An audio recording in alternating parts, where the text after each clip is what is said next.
వార్తలకు స్వాగతం. ముందుగా ముఖ్యాంశాలు.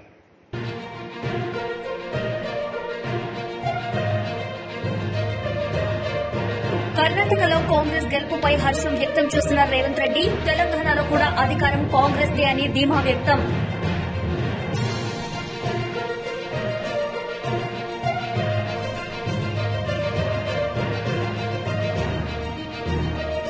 మంత్రి కారుమూరి వ్యాఖ్యలకు అచ్చెన్నాయుడు స్ట్రాంగ్ కౌంటర్. మంత్రి కారుమూరిపై ఫైర్.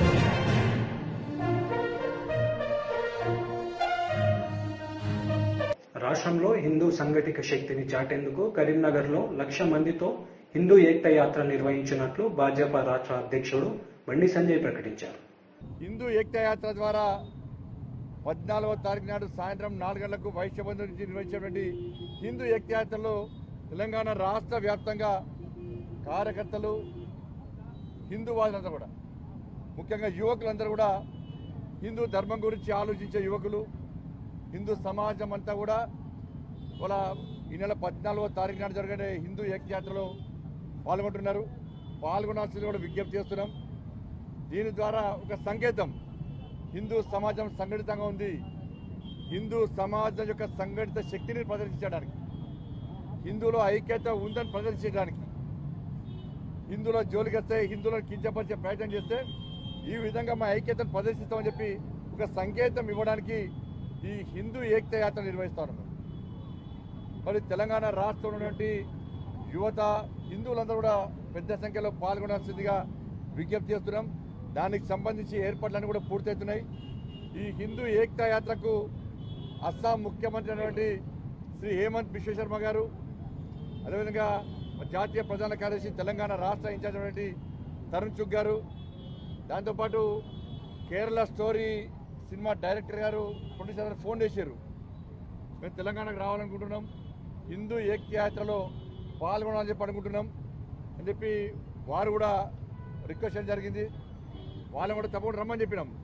కేరళ స్టోరీ ఒక మంచి స్ఫూర్తిదాయకమైన సందేశం ఇచ్చే స్టోరీ కాబట్టి తప్పకుండా రమ్మని చెప్పినాం.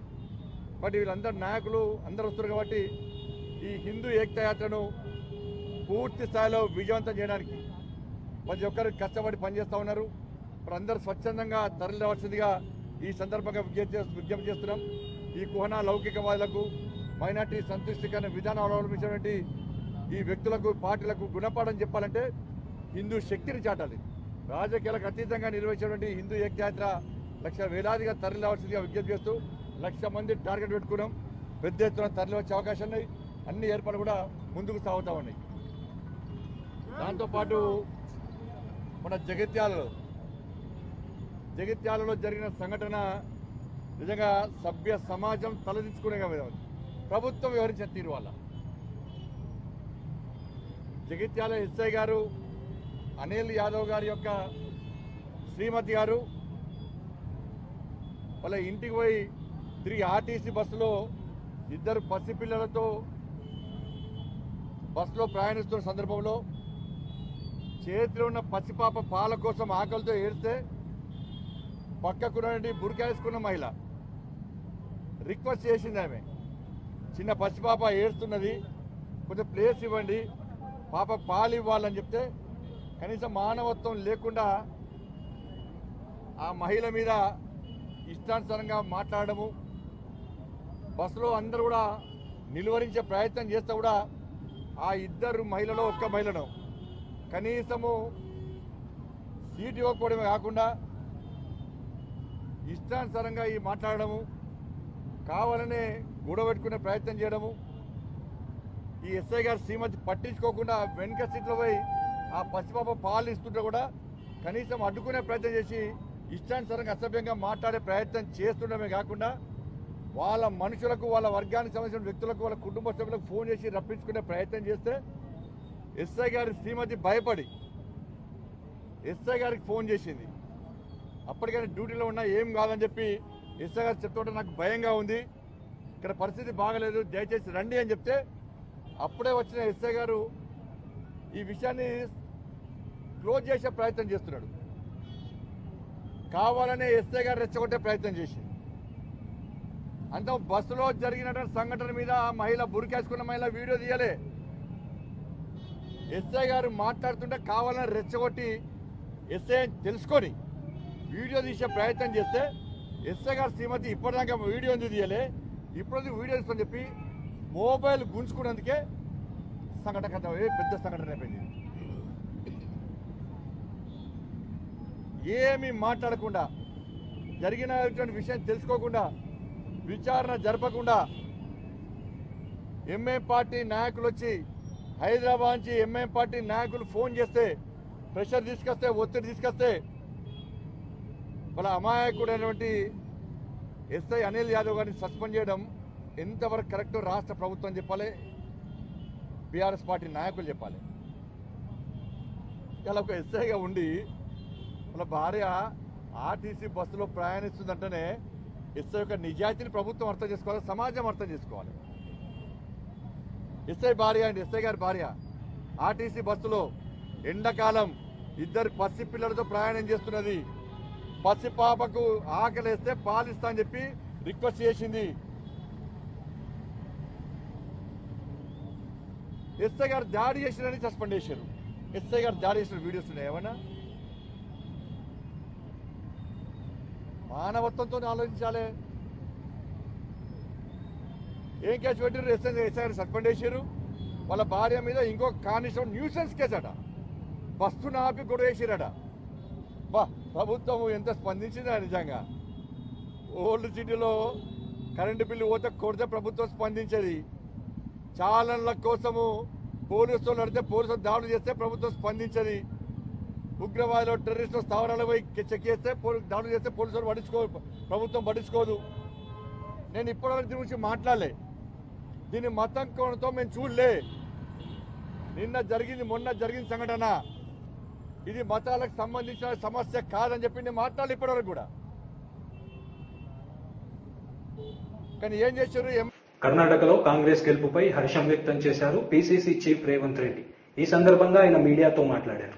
ఫలితాలు దేశ స్థాయిలో ఒక తుఫాను లాగా, ఒక సునామీ లాగా ఈ దేశ రాజకీయాలలో పెను మార్పు తీసుకురాబోతున్నాయి. కాబట్టి ఇప్పటికైనా మర్యాద పురుషోత్తముడు శ్రీరామచంద్రుడిని అడ్డం పెట్టుకొని ఈ దేశంలో రాజకీయాలలో విస్తరించాలనే ప్రయత్నం చేసిన భారతీయ జనతా పార్టీ ఇక శ్రీరామచంద్రుడి వల్ల ప్రయోజనం లేదు అని చెప్పి శ్రీరామచంద్రుడిని వదిలేసి బజరంగ బలి పేరు మీద రాజకీయ ప్రయోజనం పొందాలని చూసిండ్రు. శ్రీరామచంద్రుడిని అవమానించిన భారతీయ జనతా పార్టీని బజరంగ బలి ఆశీర్వదించాడు. ఈరోజు బజరంగ బలి బీజేపీ యొక్క మతతత్వ రాజకీయాలను తిరస్కరించి ఈ దేశం యొక్క సంక్షేమం కోసం, అభివృద్ది కోసం, సమైక్యత కోసం ఈరోజు బజరంగ బలి తీర్పు ఇవ్వబోతున్నాడు. కాబట్టి ఇప్పటికైనా బీజేపీ నాయకులు మతాన్ని అడ్డం పెట్టుకుని రాజకీయ ప్రయోజనం పొందాలన్న ఆలోచన నుంచి బయటకు వచ్చి ఈ దేశం యొక్క అభివృద్దిని, సంక్షేమాన్ని ఏ రకంగా ముందుకు తీసుకెళ్తారో ప్రజలకు వివరించాల్సిన బాధ్యత ఉన్నది. అదేవిధంగా నరేంద్ర మోడీ గారు పూర్తి స్థాయిలో కర్ణాటకలో రాజకీయ ప్రయోజనాల కోసం ప్రయత్నం చేసిండు. బీజేపీని ఓడించడం ద్వారా నరేంద్ర మోడీని తిరస్కరించారు. జేడీఎస్ ను తిరస్కరించడం ద్వారా కేసీఆర్ ను ఓడించారు. కర్ణాటక ఎన్నికల ఫలితాలలో నరేంద్ర మోడీ, కేసీఆర్ గారు ఇద్దరు అక్కడి ప్రజల్ని తిరస్కరించారు. ఇవాళ కాంగ్రెస్ పార్టీని గెలిపించడం ద్వారా, అస్థిరత రాజకీయాల ద్వారా, బంద్ అసెంబ్లీ ద్వారా తన మనుగడ సాధించాలనుకున్న కేసీఆర్ ను ఇవాళ కర్ణాటక ప్రజలు తిరస్కరించారు. అదేవిధంగా విద్వేషపూరితమైన రాజకీయాలలో మోడీని తిరస్కరించారు. సుస్థిర పరిపాలనను, దేశం యొక్క సంక్షేమం కోసం ఈరోజు కర్ణాటక ప్రజలు కాంగ్రెస్ అనుకూలంగా తీర్పిచ్చారు. ఈ తీర్పును కాంగ్రెస్ పార్టీ తెలంగాణ శాఖ సాధారణంగా ఆహ్వానిస్తుంది. ఇదే ఫలితాలు దేశవ్యాప్తంగా రాబోతున్నాయి. తెలంగాణ మీద ప్రభావం ఉంటుందా? కర్ణాటక ఎన్నికల ప్రభావం ఖచ్చితంగా మేము మొదటి నుంచి చెప్తూనే దక్షిణ భారతదేశంలో భారతీయ జనతా పార్టీకి స్థానం లేదు. ఆ తీర్పు ఇవ్వడం ద్వారా మోడీని తిరస్కరించడం ద్వారా కర్ణాటక ప్రజలు తీర్పిచ్చారు. దాంతో కేరళలో కానీ, తమిళనాడు కానీ, ఆంధ్రప్రదేశ్లో కానీ, కర్ణాటకలో కానీ, తెలంగాణలో కానీ దక్షిణ భారతదేశంలో మోడీని, బీజేపీని ప్రజలు స్పష్టంగా తిరస్కరించారు. రెండవది, జేడీఎస్ ద్వారా అన్ని అసెంబ్లీ తీసుకొచ్చి అస్థిర రాజకీయాలను సృష్టించి తమ అధికారాన్ని సుస్థిరం చేసుకోవాలని కేసీఆర్ ఏదైతే ప్రయత్నం చేసిందో ఆ ప్రయత్నాన్ని కూడా తిప్పికొట్టిండ్రు. కాబట్టి స్పష్టంగా కాంగ్రెస్ తో కూడుకున్న ప్రభుత్వమే తమిళనాడులో వచ్చింది, స్వయంగా కాంగ్రెస్ ప్రభుత్వమే కర్ణాటకలో వస్తుంది. రేపు తెలంగాణలో కూడా సుస్థిరమైన కాంగ్రెస్ ప్రభుత్వాన్ని ఏర్పాటు చేయబోతున్నాము. విభజించు పాలించు విధానానికి, అస్థిర రాజకీయాలకు శాశ్వతంగా కాంగ్రెస్ చరమగీతం పాడబోతుంది. ఈ ఫలితాలు రాహుల్ గాంధీ గారి యొక్క భారత్ జోడో యాత్ర వల్ల వచ్చిన ఫలితాలు, భవిష్యత్తులో ఇంకా వేగంగా ఈ ఫలితాలు ముందుకు వెళ్లబోతున్నాయి.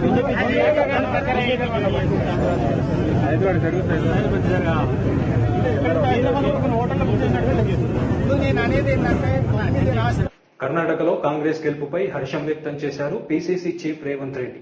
ఈ సందర్భంగా ఆయన మీడియాతో మాట్లాడారు. देश की जनता से मिला जनादेश था। अनेकों दशकों बाद भारत की जनता ने लगातार दूसरी बार प्रचंड बहुमत वाली स्थिर सरकार बनाई थी। देश को ये विश्वास हो गया था कि इंडियाज मूवमेंट आ गया है। आज 4 वर्ष बाद आपकी समिट की थीम है टाइम ऑफ ट्रांसफॉर्मेशन, यानी जिस ट्रांसफॉर्मेशन का विश्वास था वो अब जमीन पे दिख रहा है। साथियों, आज देश में जो बदलाव आ रहा है उसकी दिशा क्या है, इसको मापने का एक तरीका है अर्थव्यवस्था के विकास और विस्तार की गति। भारत को $1 ट्रिलियन की अर्थव्यवस्था बनने में लगभग 60 साल लगे, 60 years। 2014 तक हम लोग किसी तरह $2 ट्रिलियन के मार्क तक पहुंच पाए थे, यानी 7 दशक में $2 ट्रिलियन की अर्थव्यवस्था।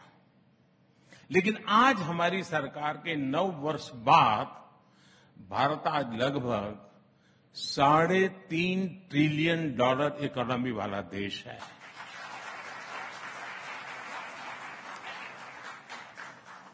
बीते 9 वर्षों में हमने 10वें नंबर की अर्थव्यवस्था से 5वें नंबर तक की लंबी छलांग लगाई,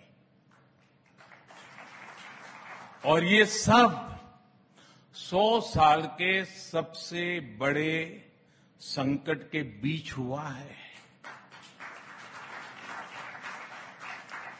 जिस दौर में दुनिया की बड़ी बड़ी अर्थव्यवस्थाएं फंसी हुई थी, उस दौर में भारत संकट से बाहर भी निकला और तेज गति से आगे भी बढ़ रहा है। साथियों, पॉलिसी मेकर्स से आपने एक बात अक्सर सुनी होगी, फर्स्ट ऑर्डर इंपैक्ट, यानी किसी भी नीति का पहला और स्वाभाविक परिणाम। फर्स्ट ऑर्डर इंपैक्ट ही पॉलिसी का पहला लक्ष्य होता है, और ये कम समय में दिखने लगता है। लेकिन हर पॉलिसी का सेकंड और थर्ड ऑर्डर इंपैक्ट भी होता है। इनका प्रभाव गहरा होता है, दूरगामी होता है, लेकिन ये सामने आने में समय लगता है। इसकी कंपैरेटिव स्टडी करने के लिए, विस्तार से समझने के लिए हमें कई दशक पीछे जाना पड़ेगा। आप लोग टीवी की दुनिया वाले 2 विंडो चलाते हैं ना, पहले और अब वाली, बिफोर एंड आफ्टर वाली, तो मैं भी कुछ वैसा ही आज करने वाला हूं। तो पहले जरा बिफोर की बात कर लेते हैं। साथियों, आजादी मिलने के बाद लाइसेंस राज वाली जो इकोनॉमी पॉलिसी अपनाई गई थी, उसमें सरकार ही कंट्रोलर बन गई। कंपटीशन खत्म कर दिया गया। प्राइवेट इंडस्ट्री को, एमएसएमईज को आगे नहीं बढ़ने दिया गया। इसका पहला नकारात्मक प्रभाव तो यही हुआ कि दूसरे देशों के मुकाबले हम पिछड़ते चले गए, हम और गरीब होते गए। उन नीतियों का सेकंड ऑर्डर इंपैक्ट और भी बुरा हुआ। भारत की कंजम्पशन ग्रोथ दुनिया के मुकाबले बहुत कम रह गई। इसकी वजह से मैन्युफैक्चरिंग सेक्टर कमजोर हुआ और हमने इन्वेस्टमेंट के मौके गंवा दिए। इसका तीसरा प्रभाव यह हुआ कि भारत में इनोवेशन का माहौल ही नहीं बन सका। ऐसे में न ज्यादा इनोवेटिव एंटरप्राइज बने और न ही ज्यादा प्राइवेट जॉब्स क्रिएट हुई। युवा सिर्फ और सिर्फ सरकारी नौकरी के भरोसे रहने लगे। देश की कई प्रतिभाओं ने तब काम का माहौल ना देखकर देश छोड़ने तक का फैसला कर लिया। ये सब उन्हीं सरकारी नीतियों का थर्ड ऑर्डर इंपैक्ट था। उन नीतियों के इंपैक्ट ने देश के इनोवेशन, हार्डवर्क और एंटरप्राइज की क्षमता को कुचल दिया। साथियों, अब जो मैं बताने जा रहा हूं वो जानकर रिपब्लिक टीवी के दर्शकों को भी जरूर अच्छा लगेगा।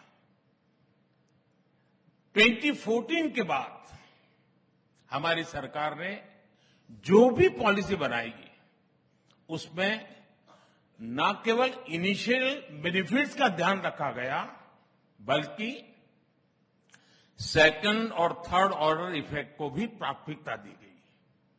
आपको याद होगा 2019 में इसी रिपब्लिक समिट में मैंने कहा था कि पीएम आवास योजना के तहत हमने 5 साल में పెట్టుబడులకు తెలంగాణ అత్యంత ఆకర్షణీయ గమ్యస్థానమని మంత్రి కేటీఆర్ అన్నారు. లండన్లోని భారత హై కమిషనర్ విక్రమ్ కే దూరైస్వామి ఆధ్వర్యంలో నిర్వహించిన ఇన్వెస్ట్మెంట్ రౌండ్ టేబుల్ సమావేశంలో మంత్రి కేటీఆర్ ప్రసంగించారు.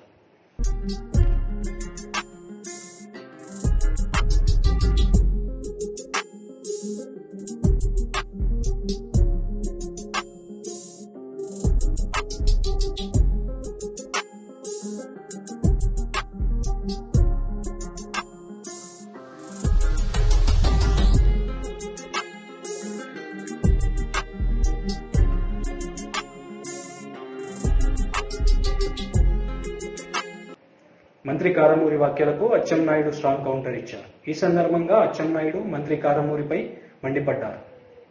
తిట్టారు, ఎర్రి పప్పు అంటాడు, పోనీ తప్పైపోయిందని లెంపలేసుకుంటాడంటే దానికి కొత్త అర్థం. ఎర్రి పప్పు అంటే బుజ్జి కన్నాట. అయ్యా మంత్రి గారు, మీ ముఖ్యమంత్రికి, మీ మంత్రులకి పేర్లు మార్చుకోండి. మీరే చెప్పారు కదా ఎర్రిపప్పు అంటే బుజ్జి కన్నని. జగన్మోహన్ రెడ్డి ఎర్రిపప్ప 1, కారుమూరు నాగేశ్వరరావు ఎర్రిపప్ప 2. మీ మంత్రులందరికీ ఎర్రిపప్పని పేరు పెట్టుకుంటే మీరు చెప్పిన దానికి ఒక అర్థం ఉంటుందని ఈ సందర్భంగా మీ అందరికీ కూడా తెలియజేస్తున్నాను. న్యూఢిల్లీలో డెమోక్రసీ ఇన్ కోమా పుస్తకాన్ని బీజేపీ జాతీయ అధ్యక్షుడు జేపీ నడ్డా విడుదల చేశారు. ఈ సందర్భంగా ఆయన ప్రసంగించారు. Whatever ism they would like to adopt. I am not referring to any ideologies for which England or America may stand or their sins of omission and commission. But there are certain fundamental and basic ideologies for which India has stood and even stands today. We stand for freedom, we stand for freedom of expression, we stand for freedom of thought, we stand for freedom of religion, and our constitution is based on sound principles of democracy. This he spoke on in 1950, on 6th December in Parliament. That means the founding fathers of the constitution were very clear about it. That how we have to protect democracy and how we have to see to it that the democracy is on a very solid ground and it is not intimidated or taken for a ride or something of that sort. But yes, he again says that India will not therefore and cannot accept the principles attached to totalitarian and dictatorship. So we have rejected this totalitarian society, dictatorship society. इसको हम लोगों ने reject कर दिया और democracy के sound ground पर constitution के आधार पर हम लोगों ने खड़ा करने का प्रयास किया. लेकिन जो घटनाएं घटती हैं वो घटनाएं अपने आप में बहुत ही चिंताजनक है and it is really painful and I feel that it is a very serious issue which needs and we need that the society in general should be enlightened about it and should take this issue among the people. That is what I feel. When I talk about Bengal violence, मैं बैठा मैंने अमित से बोला कि मुझे आप बंगाल के violence के बारे में बता रहे हो, मैं तो खुद सबसे पहला भुक्तभोगी तो मैं ही हूं. I am the first. When the campaign started, the first day, the first attack was on me when I was going to Diamond Harbour. और देखिए, मतलब आपसे मैं शेयर करना चाहूंगा कि किस कोल्ड ब्लडेड तरीके से ये एक्टिविटी होती है. Everybody knows about my security also. I was well secured. Right hand side में बसें लगा दी जाती है लाइन से, so that no vehicle can overtake. मेरे सामने एक बस लगा दी जाती है, उसको स्लो किया जाता है, उसके पीछे मेरी गाड़ी होती है और इसके बीच में मेरी सिक्योरिटी की गाड़ी, वो उसको बस वाला आगे पहले निकलने देता है, फिर बीच में घुसाता है, so that they can also not come and protect me. And close range से फिर मेरे पर अटैक होता है. Had there not been a bulletproof vehicle, which they did not anticipate actually, और मेरे सिवाय सारी गाड़ियां तोड़ी जाती हैं, सभी इंजर्ड होते हैं, तो मैं तो इसका भुक्तभोगी हूं, मैंने तो देखा. And if this can happen with me, what is the common man's plight? मैंने उस दिन यही तो पूछा ममता जी से कि अगर यह स्थिति आप और आपके पूज्य भतीजे मेरे साथ करते हैं तो आप कॉमन मैन के साथ कैसे बिहेव करते होंगे. इसका ये एग्जाम्पल तो मुझे बताने की कोई जरूरत नहीं है. रिजल्ट्स आने के शाम को ही हमारे ऑफिसेस जलने लग गए और मैंने उसी समय समझ लिया कि इनको ये बदला लेंगे और यह नहीं, इनको यह पसंद नहीं आया कि कोई पार्टी इतनी तीव्र गति से बढ़ गई. आज 77 MLAs तक पहुंच गई एक ही लीप में. This they have not been able to digest और ये अटैक होगा. और मैंने प्रधानमंत्री जी से बातचीत की, हमारे सीनियर लीडर्स से बातचीत की और मैंने कहा I would like to go to West Bengal and prime minister said that you should go and I visited those places. मैं क्या नरेट करूं आपको, एक ही इंसिडेंट सिर्फ नरेट करता हूं. एक लड़का है अभिजीत सरकार, उसका डेस्क से 30 मिनट्स बिफोर का वीडियो है, 30 मिनट्स या 1 hour, where he is crying. उसके पेट को मार दिया गया है और वो प्रेग्नेंट थी। उसके पति को निकाल करके मारा गया है, उसको देख करके वो रो रहा है और वो कह रहा है कि आमी बचबो ना, हम बचेंगे नहीं। एमएलए और उनके जो हेंचमैन है वो हमको समाप्त करेंगे। और उसकी डेथ होती है, उसको मारा जाता है और उसका वीडियो वायरल भी हुआ, सब लोगों ने देखा भी।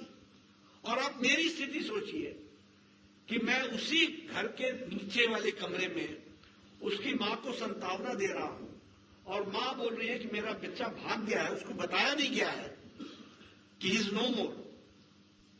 एक भाई पहले भाग गया है और वो बोल रहा है मेरे बच्चे को ढूंढ के लाओ, मेरे बच्चे को ढूंढ के लाओ, जहां भी है वो ठीक होना चाहिए वगैरह वगैरह।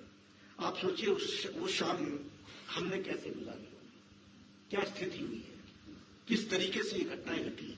फिर आप बोलते हो कि वहां लॉ, रूल ऑफ लॉ है। मैं गरीब लोग बेचारे जो शेड्स में रहते हैं, उनके घरों को तोड़ा गया है। आप इसमें कुछ फोटोग्राफ्स दिए हैं, वो आपको देखने को मिलेगा। हैंगिंग के इंसिडेंट्स सडनली बीजेपी के बढ़ जाते हैं। बीजेपी के लोग रात को 10 बजे हैंग हालत पर मिला है। यानी ये एक नया तरीका ढूंढ लिया गया है वायलेंस करने का और केस को शट करने का और उसको समाप्त करने का। मैं आपके सामने कुछ आंकड़े रखना चाहता हूं जो मैंने उस समय कलेक्ट किए थे। पोस्ट पोल रिजल्ट्स के 2021 मई में total incidents 12,000 which happened in Bengal. 80,000 people displaced. Total number of murders 57. Incidents of major sexual assault 123. CBI registered cases 47. Rape and attempted to rape 11. Arrested CBI more than 300. Victims recorded statement before the National Commission 2,448. ये plight है। और जिस तरीके की situation हम सबको देखने को मिली है, मैं इसमें वो कैंप्स की बात नहीं, 191 कैंप्स लगाने पड़े हैं हमको। 1 लाख से ज्यादा जनसंख्या के लोगों को कैंप्स में रखा गया है। कई लोग अभी भी घर वापस नहीं पहुंच पाए, they are not able to reach their home even today. आज भी स्थिति है। तो ये सारी सिचुएशन आज आकर के खड़ी हुई है। और मैं फिर से एक बार बधाई दूंगा हमारे ऑथर्स को, जिन्होंने महिला सशक्तिकरण का काम आपने पकड़ा है और आपने इस काम को उठाया है। आप बधाई के पात्र हैं और आप बहुत ही हौसले के पात्र हैं।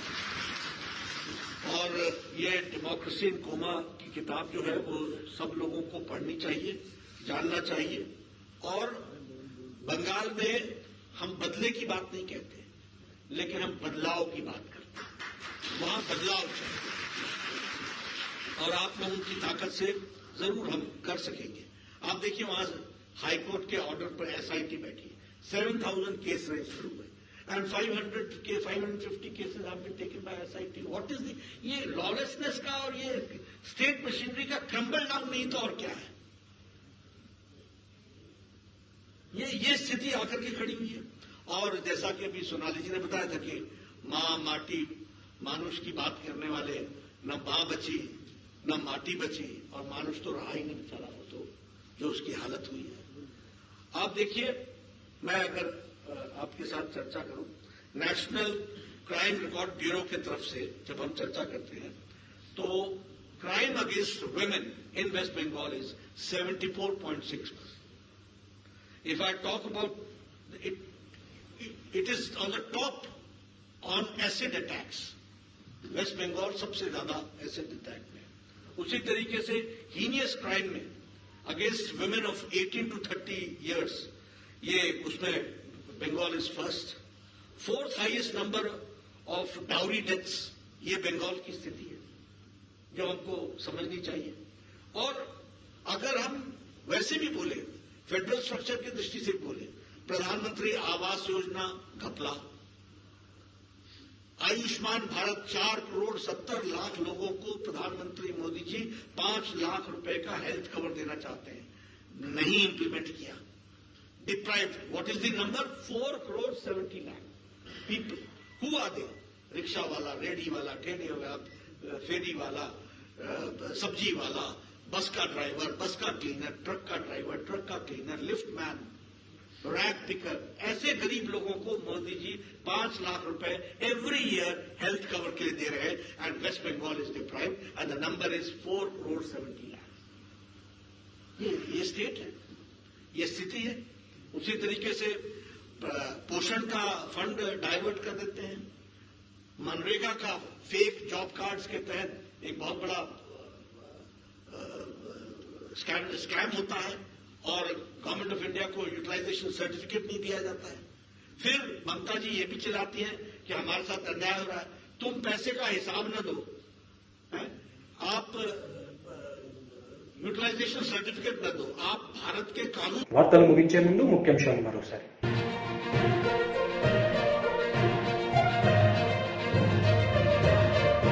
కర్ణాటకలో కాంగ్రెస్ గెలుపుపై హర్షం వ్యక్తం చేస్తున్న రేవంత్ రెడ్డి, తెలంగాణలో కూడా అధికారం కాంగ్రెస్ దే అని ధీమా వ్యక్తం.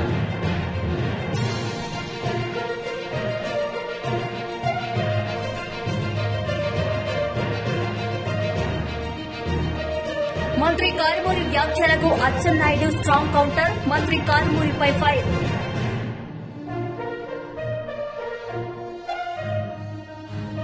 ఈ వార్తలు ఇంతటితో సమాప్తం. తిరిగి ప్రసారమయ్యే వార్తల్లో మళ్ళీ కలుద్దాం. అంతవరకు సెలవు. నమస్తే.